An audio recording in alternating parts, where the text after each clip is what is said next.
वंदे मातरम, वंदे मातरम, सुजलाम सुफलाम मलयज शीतलाम शस्य श्यामलाम मातरम, वंदे मातरम, शुभ्रज्योत्स्ना पुलकितयामिनी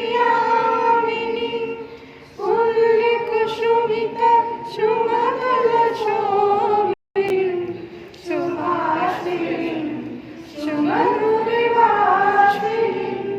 सुकृतां वरदां मातरं, वन्दे मातरं, वन्दे मातरं। हम लोग को इतिहास में गलत बताया गया है कि हमारी जो पहली आजादी की लड़ाई थी वो 1857 थी।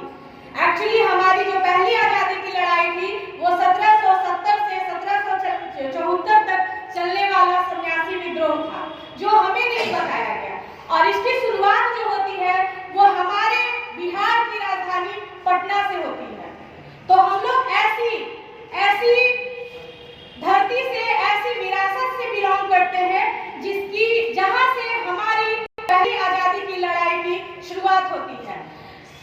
एक्चुअली क्या हुआ था कि 1770 में एक भीषण अकाल पड़ा था, और उस भीषण अकाल में पूरे भारत की जो आबादी है वो आधी हो गई थी। उस समय हमारी जो विरासत थी वो मुगल शासकों के हाथों में थी, और वो अय्यासी में पूरे डूबे हुए थे, और वो इन चीजों पे ध्यान नहीं दे पा रहे थे। उस समय जो अंग्रेज थे वो अपनी मजबूत पकड़ बनाना चाह रहे थे, और वो उन कमजोर परिस्थितियों का फायदा उठाते हुए वो धीरे धीरे अपनी बागडोर में लेने लगे पूरी परिस्थितियों को। और 1800 होते होते यहाँ की कमजोरी को जानते हुए वो यहाँ का जो बिखराव था उसके वजह से वो पूरे मजबूत हो गए, जिसके बाद से हमारा 1800 सन के बाद हमारी जो गुलामी है वो हम लोग गुलाम हो गए पूरी तरह से। 1876 ईस्वी में हमारे बंकिम चंद्र चटर्जी वंदे मातरम लिखते हैं, जिसके पहले दो शब्द जो मैंने गाया है वो संस्कृत में है, बाकी जो है वो बांग्ला भाषा में है। इसके जो बाकी के पद हैं, इसी वंदे मातरम को 1883 ईस्वी में आनंद मठ उपन्यास में लिया गया है। और जो मैंने अभी कहानी कही है उसी कहानी को 1882 में जो आनंद मठ उपन्यास लिखा गया है उसमें यही कहानी है। इसी कहानी को लिखा गया है जिसमें अपने अपने कैरेक्टर होते हैं। तो और आनंद मठ जो है वो आप लोग जानते हैं बंगाल में एक परगना है। मेरा ये उद्देश्य सन्यासी विद्रोह का जिक्र करने का ये उद्देश्य इसलिए है क्योंकि सन्यासी क्या होते हैं। हमारे जो मूल शंकर दयानंद सरस्वती वो भी एक बहुत बड़े सन्यासी थे, जिन्होंने हिंदुत्व का अलग जगाया है हमारे भारत में।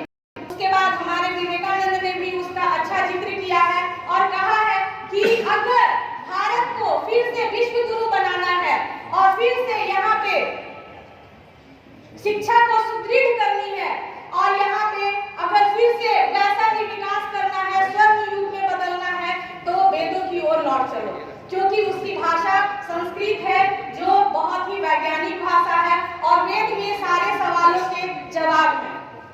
इसीलिए हमें हमारी संस्कृति जो खोती जा रही है उसको सुदृढ़ करने के लिए हमें फिर से अपने अस्तित्व को जानना होगा और अपनी अस्मिता को बचाना होगा। और ये जो कार्य होता है उससे बेहतर कोई नहीं कर सकता जो प्राथमिक शिक्षा में है। और प्राथमिक शिक्षा में सौभाग्यवश यहाँ पे उपस्थित नवनियुक्त शिक्षक हैं, और ये नवनियुक्त शिक्षक को समझ मॉड्यूल के तहत प्रारंभिक प्रशिक्षण प्रदान करने का मकसद यही है कि आप लोग जो है सबसे ज्यादा विभाग विभाग को सबसे ज्यादा आप ही काम करने वाले हैं, काम आने वाले हैं और आप ही सबसे ज्यादा लंबे समय तक उनको सेवा भी देंगे। और अगर आप लोगों को प्रशिक्षित किया जाता है तो आप जो आपके पास में बच्चे पढ़ते हैं, जिनको आप पढ़ाते हैं, सिखाते हैं, वो उन्हें आप बहुत अच्छी तरह से उनका निर्माण कर सकेंगे। आप उनको ऐसी गुणवत्तापूर्ण शिक्षा दे सकेंगे जिससे कि वो फिर से एक नए भारत का उदय कर सके, एक नए भारत को विकसित कर सके। तो इस वजह से ही आप नवनियुक्त शिक्षकों को प्रशिक्षण दिया जा रहा है।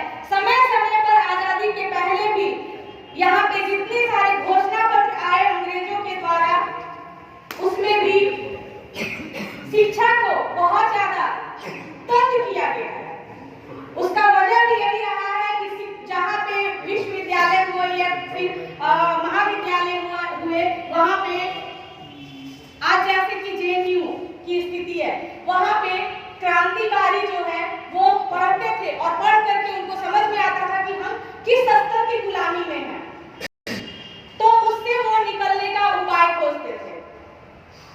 अगर जो छोटे छोटे नन्हे मुन्ने बच्चे हैं, उन लोगों को आप गुणवत्तापूर्ण शिक्षा देते हैं जो उनको सही में जानना चाहिए, तभी वो इन सब चीजों जो हमारी मानसिकता है, जो हमें पीछे ले जाती है, उससे वो बाहर निकल पाएंगे।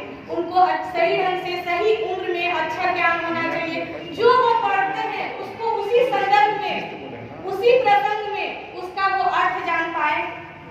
और अगर नहीं इस तरह से पढ़ाई होती है तो फिर वही हो जाएगा कि अधम जाति में विद्या पाए, भयु जथा ऐ दूध पिलाए। जो इस प्रसंग का, इस चौपाई का अर्थ का अनर्थ हो रहा है, बिना प्रसंग जाने जो चीजें हो रही है, फिर वही हो जाएगा। इसीलिए आप लोग जो है, आप लोगों से गुजारिश है कि शिक्षा ऐसी दे, ऐसे बच्चों को तैयार करें कि बच्चे जो है चीजों को सही रूप में, सही अर्थ में ले पाए। बहुत बहुत धन्यवाद।